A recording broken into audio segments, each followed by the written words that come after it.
Hey guys, Talamic here with DNB Academy, and today I want to look at a few basic bass sound design tips. For context, I'm a liquid producer, and so a lot of the time I'm doing basses, it's usually as like top layers, quite kind of subtle sounds that give a tune a bit of edge, rather than it being like a really pretty piano-y liquid tune. You can do something that's got a little bit more aggression to it. So that's kind of the angle that I'm coming from, but the context that I'm using all of this in could be easily expanded to other genres and styles of drum and bass as well, or even outside of drum and bass. So we've got a basic serum patch here. I've done nothing to it. There's no processing on the master channel. There's a limiter just to stop it clipping, but there's nothing going on. Got a low F playing, and let's get started. So the first thing that I'll do is obviously drop so that we've got the right octave. And we'll add a second oscillator as well. So my thought process usually is that I will go in and try and make a fairly full spectrum sound before then adding some filtering and then some post-processing afterwards. The reason that I try and make something really full and then filter it down is so that the filter's got a little bit more to work with. If we've got like a really thin sound, then as we're opening the filter up and down, there's not going to be a huge change in tone. If we've got this massive full spectrum sound and then we're filtering it, there's going to be a little bit more interest in what that filter is able to do, basically. So we'll do that. I'm going to turn the random on the phase down, just so that each note is the same, and then add a little bit of detune. We won't worry too much about any kind of wavetable work or anything like that.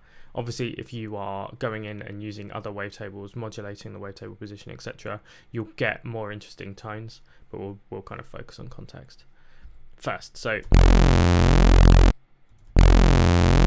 and then maybe let's try looking at some different.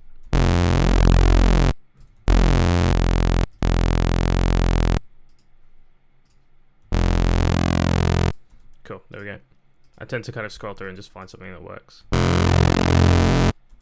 And then we'll add a little bit of filter movement. Oh, sorry, not filter movement, LFO movement to this. We hit trigger.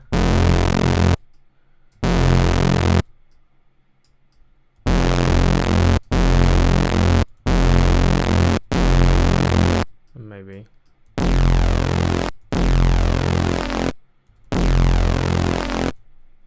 And we'll add a sub as well.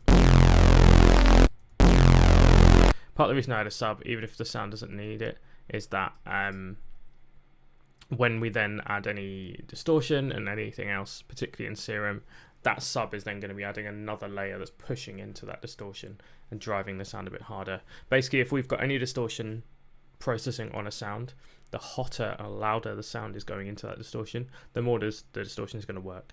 And so by adding a sub, then we can do that, and then I can add a separate sub later to actually act as the sub rather than something to just drive a distortion. Cool. So we'll send all of them into here, and we'll worry about filter shapes in a sec.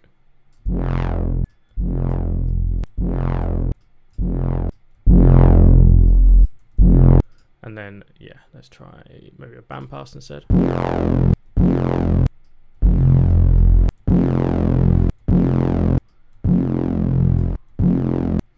And we'll add note to that.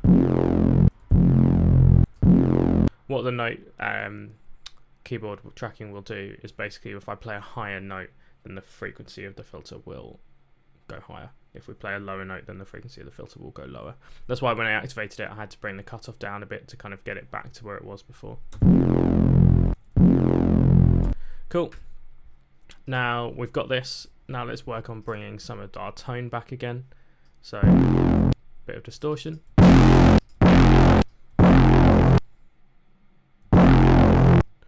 I quite like the diode here.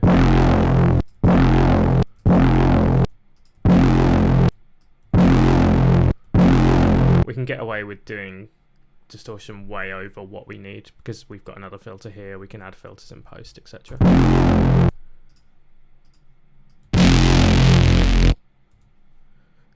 Reason we've done some filtering first is it adds that sound to the bass. So if I take that off, so even though we've brought all those frequencies back that we took out, we've still kind of got that movement going on. We'll add some EQ with a notch in it. Again, all about adding movement.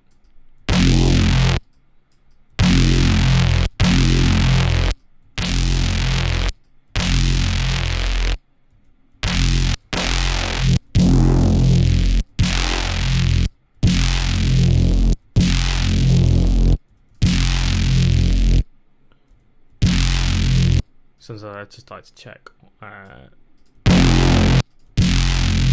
it actually does sound better after you've done stuff with that. And then we'll use we might have to increase the filter steepness, but we'll leave it on 6 for now, so we've still got some on the top end, bit of resonance, and we can obviously adjust.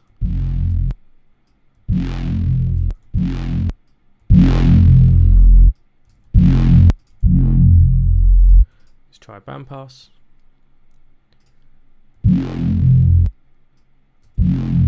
One thing you'll notice is that I'm kind of explaining what I'm doing as I'm going through, and the concept behind the process when I started, in that we're creating this kind of full spectrum sound that has this movement to it. But there's also trial and error, and there will always be trial and error in anything that you're doing like this. So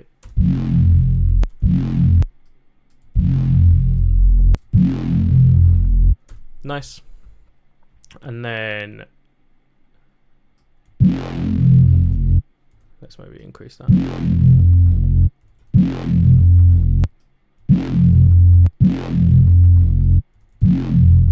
Cool, that will do for now. We could tweak it if we wanted to, but I'm just going to go into our effects now. Add multi-band compression, and then erosion. So what erosion will do is basically add noise to the sound that is dynamic depending on the way the sound is. I'm not 100% sure how it works, but it will dynamically add noise rather than just add like a constant noise layer. So it's a bit more intelligent, which is good for sounds that we've filtered down, because we can then kind of bring that back. And then our final little thing that I'll actually do before erosion is just bring in trash, turn the multi-band on, and on our low we will just drive a little bit. The way that I tend to do it is just slowly increase what we're doing with each band. So bit of tape saturation in the mids, and then on the tops we'll just go nuts.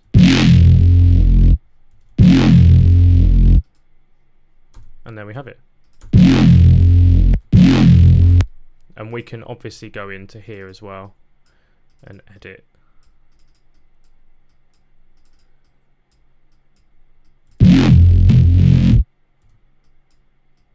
Like that.